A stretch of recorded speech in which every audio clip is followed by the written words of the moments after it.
Nous passons à Monsieur Maisonnet, RN. Merci Monsieur le Président, Messieurs les Présidents et Directeurs, merci pour vos propos liminaires. On sait désormais grâce à vous que contrairement donc, aux chiffres avancés pour minimiser la crise, Bercy ayant indiqué que seulement 300 entreprises seraient exposées à un risque de décrochage cet hiver, c'est bel et bien le tissu industriel dans son ensemble qui est aujourd'hui menacé. D'ailleurs, vous l'avez dit, la situation actuelle n'a rien de surprenant puisqu'il y a un an déjà, avant la guerre en Ukraine, donc certains d'entre nous, c'était notre cas au Rassemblement national, et certains d'entre vous alertaient sur des réductions ou des arrêts de production, et particulièrement pour les usines énergo-intensives qui sont les premières à subir de plein fouet l'envolée des prix. Donc tout cela pouvait être anticipé.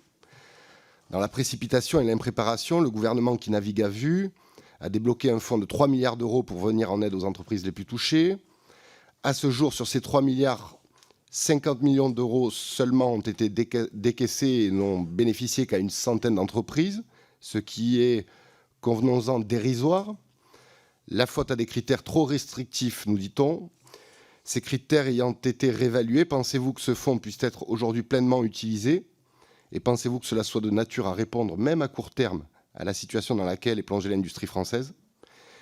Aussi, chacun comprend désormais quelles sont les causes qui nous ont conduits à cette situation et que celle-ci ne se limite pas à la guerre en Ukraine, ce qui semblait impossible hier, à savoir mettre en cause la libéralisation du marché européen de l'électricité, ce que faisait d'ailleurs avec courage et constance Marine Le Pen, dénoncer l'indexation du prix de l'électricité sur le prix du gaz, contester l'Arenh, bref, critiquer les injonctions de la Commission européenne, critiquer cette passion dévorante aussi pour les énergies intermittentes au détriment du nucléaire, toujours pilotable, propre, peu cher, garant de notre souveraineté nationale.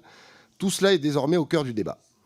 Aussi, je voudrais savoir quel regard vous portez sur les politiques publiques conduites ces dernières années par la France sur le plan énergétique et quel regard vous portez sur l'exception ibérique qui a permis à l'Espagne et au Portugal de s'affranchir des règles de Bruxelles pour retrouver des coûts d'électricité bien plus raisonnables que les nôtres.